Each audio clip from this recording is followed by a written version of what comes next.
This is the Blue Monkeys fresco, while this is a post from the Cincinnati Zoo, made over 3,000 years later, during which our perception of primates has evolved. From ancient encounters to modern escapades, human interaction with monkeys has been bananas, leading us to wonder, what are the greatest monkey moments of the last millennium?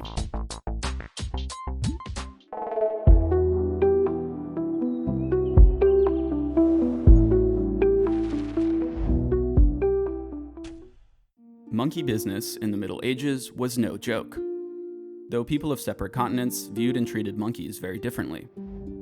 Accounts from 13th century China describe monkeys being used as live incendiary devices in warfare. Coated in straw and oil, the monkeys were set on fire and released into enemy camps.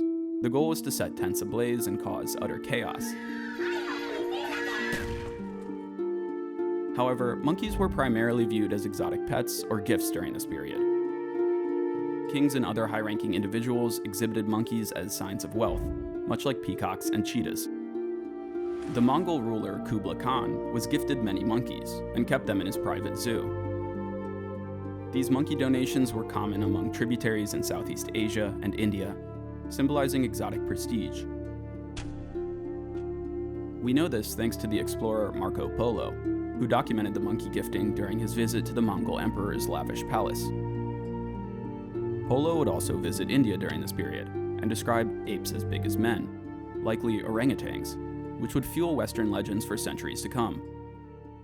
Large apes like gorillas and orangutans were relatively unknown in Europe from the Middle Ages all the way to the 19th century. But there are many accounts of smaller primates as pets in places like medieval France, the most common species being Barbary macaques. One account reads that, even though the ape is a most vile, filthy, and detestable animal, the clerics like to keep it in their house and to display it in their window so as to impress the passing rabble with the glory of their possessions. Basically, French aristocrats of the time were flexing and going monkey for monkey. The animals were often displayed in cages or leashed within French cloisters and high courts. If a fettered ape managed to break free, they were said to create a mess by destroying and scattering whatever they find. Go figure. 13th century accounts describe monkeys destroying charters, raiding bakeries, and even wielding stolen knives. These apes lucked out, as their mischief predated the real trend of medieval animal trials, which is a topic for another video.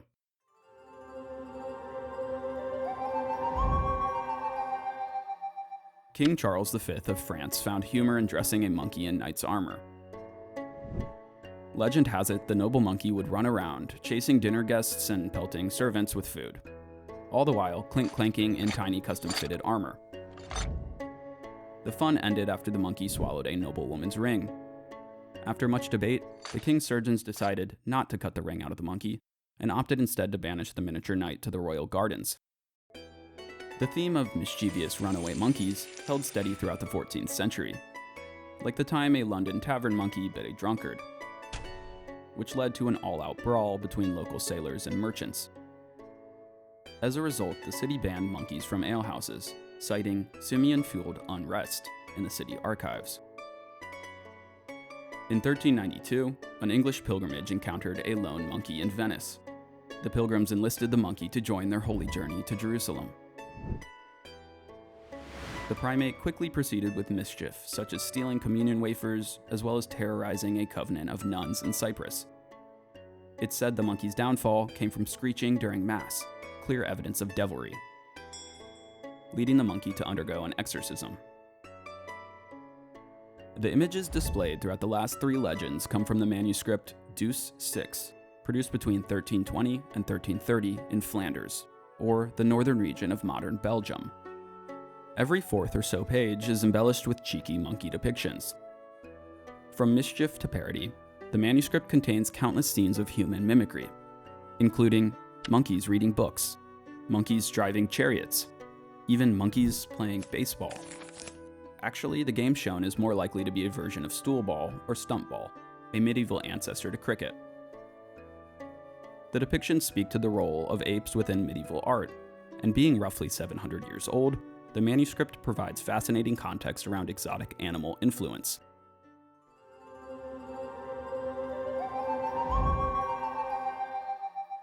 The 15th century gives us the tale of Monkey Angelo, the savant monkey artist of Ferrara, Italy. The Marquis of Ferrara, Leonello d'Este, trained a Barbary macaque to hold a paintbrush and smear pigment around a canvas. Courtiers would drunkenly declare the smudges to be intricate masterpieces. The monkey's tragic end came after eating toxic pigments, potentially vermilion or lead white, both very popular for the time. Turning to China, we see a similar theme of monkeys as performers in plays, festivals, and opera. Locals in cities like 15th century Nanjing were known to enjoy the occasional ape actor. Monkeys were often linked to Chinese cultural symbols like luck, mischief, and health. Some believed monkey healers could even cure the sick, a practice which would be discredited and mocked in the later Ming era. The Portuguese provide accounts of what can only be called monkey pirates aboard West African expeditions in the 1480s, where in places like modern-day DRC and Liberia, monkey meat was a staple food. 15th century Portuguese traders described the widely traded commodity as sweet and comparable to pork, which sounds pretty good while sailing the seven seas.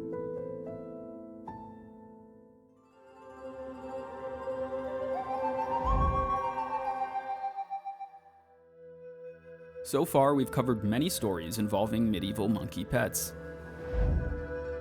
But as we enter the early modern age, we must ask an important question. What names did they give their monkeys? Well, pet names varied by continent. In medieval Europe, you may encounter monkeys called Martin, George, and Jackanapes in England. Pew was popular in Italy and came from the Latin word punus, meaning fist, likely a reference to how monkeys handle their food. In the same period beyond Europe, you may encounter monkeys named Gizzo in Africa, Kupi in Southeast Asia, and Hanuman in India, dedicated of course to the monkey god. The rise of the Renaissance brought reformed monkey names, like Bobo, Coco, Furbo, and Mignon, which is French for cute and was often given to small and pampered monkeys. I don't know about you, but this pet marmoset circa 1573 looks like a mignon to me. The arrival of Europeans to the Caribbean likely led to the extinction of native monkey species. Colonization efforts on the island of Hispaniola, or present-day DR in Haiti, brought disease, trapping, and habitat loss to the region. As a result, the Hispaniola monkey would disappear sometime in the 16th century. The lost endemic species was similar to the modern TD monkey of South America shown on screen. Fossil evidence suggests that in addition to humans, the monkeys may have been hunted by giant barn owls, which stood 3 feet in height and boasted a wingspan over 5 feet long. An image which is equal parts fascinating and terrifying.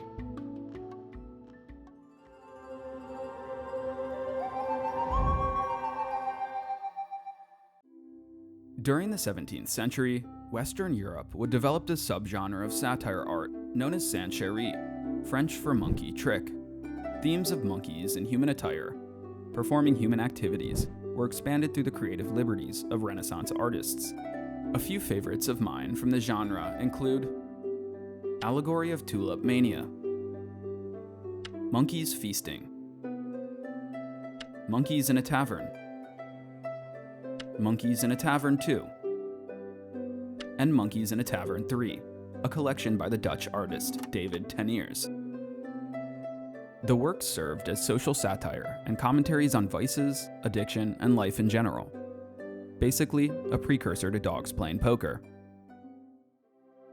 Our final 17th century monkey mention is the Manchu Han Imperial Banquet in China. The epic feast was held during the Qing dynasty and historically served raw monkey brains, among 300 other exotic dishes like camel's hump and bear's paws. Records suggest attendees may have eaten the brain directly from the monkey's skull. But worry not, official Chinese policy has made the serving of monkey brains illegal, with sentences of up to 10 years in prison if found guilty today.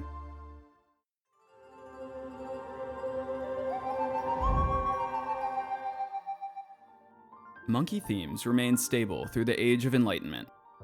As European explorers and traders expanded their reach into Asia, more Old World monkey species would be introduced to the West. Langurs became more common in Europe during this time, although they would still have been viewed as exotic. New World species such as capuchin monkeys would also become widely traded and were favorites for pets. The 1721 oil painting, titled "Young Girl Holding a Monkey," features a dainty and well-mannered capuchin in Italy.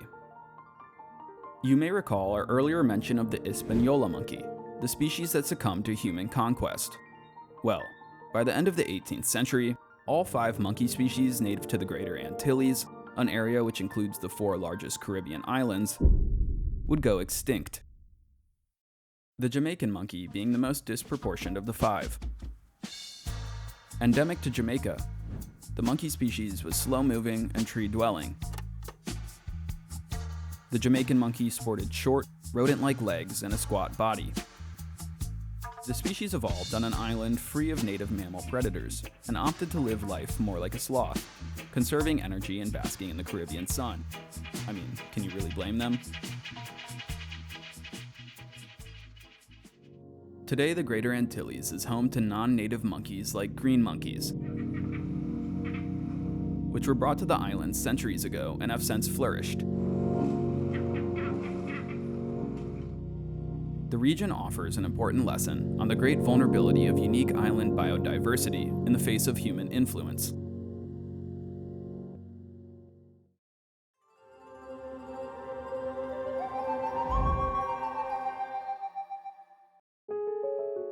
It was the Napoleonic Wars, and the English town of Hartlepool was gripped by wartime paranoia. According to local lore, a French vessel shipwrecked off the coast, leaving only one survivor to wash upon the town's shore. The survivor, and ship's mascot, was a monkey, dressed in a miniature French uniform. The people of Hartlepool were unfamiliar with both monkeys and Frenchmen, and mistook the primate for a French spy. The monkey was placed on trial, but failed to answer questions or defend itself.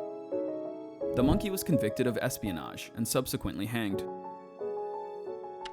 This legend remains so popular in Hartlepool today that the town's football club mascot is Hangus the Monkey, and the rugby team, nicknamed the Monkey Hangers. To the First Opium War, where the Chinese take a page from their book of 600-year-old war tactics. As, in a desperate plan, a Chinese commander proposes the use of monkeys as a weapon against the British Royal Navy. The Ningbo attack monkey strat involved capturing a group of monkeys, attaching fireworks to them, and launching them at British ships.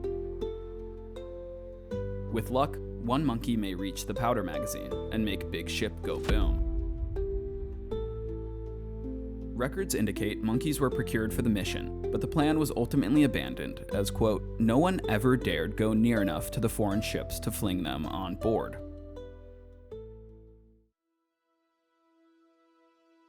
On November 24, 1859, Charles Darwin's revolutionary work titled On the Origin of Species was published. The foundations of evolutionary biology were disseminated to the masses, and despite creationist resistance, which still exists today, the link between humans and other primates began to become clear. As a result, monkeys and apes would emerge from the shadows cast by the Middle Ages, and the association of monkeys and mockery gradually declined.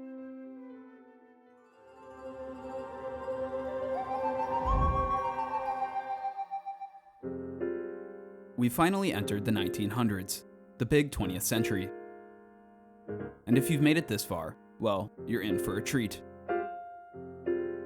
Now, there are many notable monkey mentions of the 1900s, like Corporal Jackie, the baboon who fought in the South African Army during World War I and had his right leg blown off.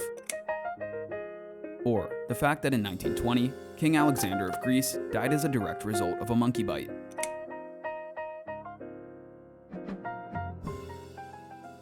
These are great stories, but the magic of the 20th century comes from the theme of monkeys as human companions, friends, and biological relatives.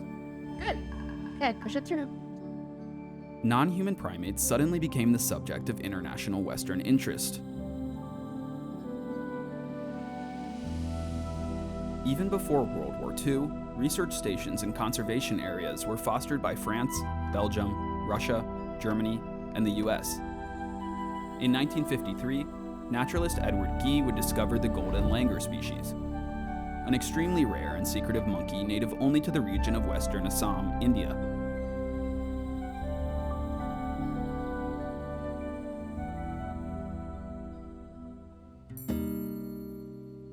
Everyone now wanted to better understand monkey behavior and biology. And in fact, we did. Throughout the 20th century, monkeys played a critical role in the development of medicines, vaccines, space exploration, and even our understanding of vision. Studied primates like Koko the gorilla and Kanzi the bonobo used lexicograms to facilitate human conversation and memorized roughly 3,000 unique symbols.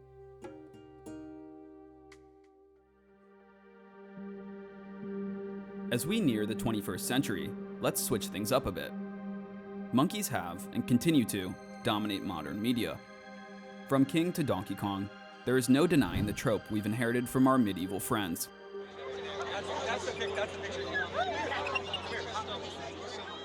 To honor this, it's only right that we declare our own monkey mascot to help us close out. So, I've gathered every fictional non-human primate I could think of, which came out to 60, and threw them on a wheel. Let's spin it.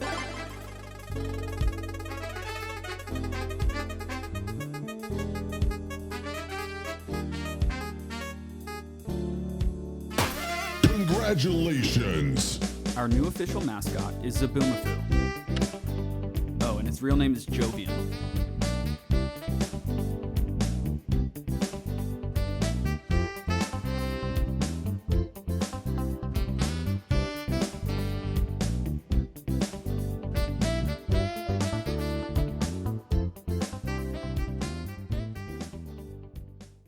The year 2000 gave us Most Valuable Primate, a film so important we would get 2 more. The new millennium brought Super Monkey Ball. Ready? Winner! In 2004, Gracie the chimpanzee escaped her enclosure at the LA Zoo, forcing the evacuation of 9,000 visitors. Oh, and this was Gracie's 3rd escape since 1998. In 2005, an online casino paid $650,000 to have a Bolivian monkey species named after it.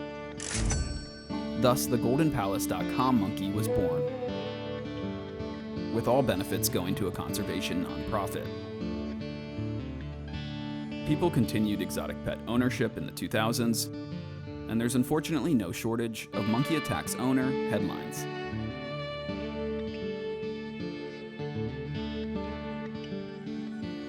As recent as 2013, the country of Iran sent 2 monkeys to space.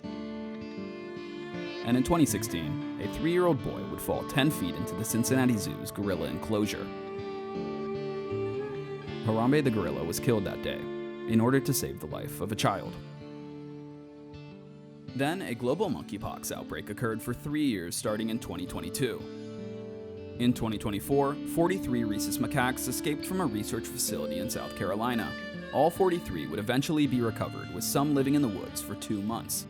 And in the same year, researchers showcased a 3-year-old monkey named Retro, also a rhesus macaque, but unlike the 43 which escaped, Retro was cloned.